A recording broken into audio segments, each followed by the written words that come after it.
જય સિયારામ, સૌને પ્રણામ. 21 જૂન એટલે વિશ્વ યોગ દિવસ. 2014ની 27 સપ્ટેમ્બરે આપણા આદરણીય વડાપ્રધાન નરેન્દ્ર મોદી સાહેબે યુએન સભામાં એક પ્રસ્તાવ મૂક્યો, જેમાં સમગ્ર વિશ્વના પદાધિકારીઓ હતા અને એ પ્રસ્તાવને સ્વીકાર કરવામાં આવ્યો કે 21 જૂને વિશ્વ યોગ દિવસની ઉજવણી કરવી. આજે 2025 11મો વિશ્વ યોગ દિવસ ઉજવાઈ રહ્યો છે. વિશ્વ યોગ દિવસ એટલે શું? સ્વાસ્થ્ય માટે, વ્યક્તિના મનને પ્રફુલ્લિત કરવા માટેનો દિવસ.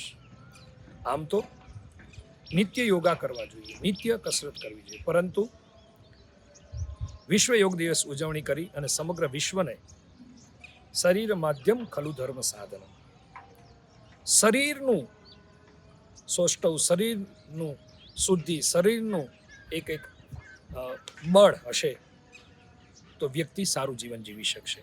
એ અર્થમાં આજે સમગ્ર વિશ્વમાં, ભારત દેશમાં, ગુજરાત પ્રદેશમાં આજે ગામડે ગામડે આદરણીય વડાપ્રધાનના વિચારને લોકોએ સ્વીકારીને આગળ વધી રહ્યા છે. ત્યારે પુનઃ વસુદેવ કુટુંબકમની ભાવના સાથે સમગ્ર વિશ્વ સમગચ્છદ્વમ સમવદદ્વમ એ ભાવનાની સાથે યોગ કરી રહ્યું છે. ત્યારે આવો આપણે સૌ મળીને યોગ દિવસની ઉજવણી કરીએ અને સમગ્ર વિશ્વને, સમગ્ર ભારત દેશને યોગ દિવસની પુનઃ શુભકામના સાથે, પુનઃ આપ સૌને વંદન સાથે યોગ દિવસની શુભકામના. સૌને જય સિયારામ, પ્રણામ, વંદન, જય સિયારામ.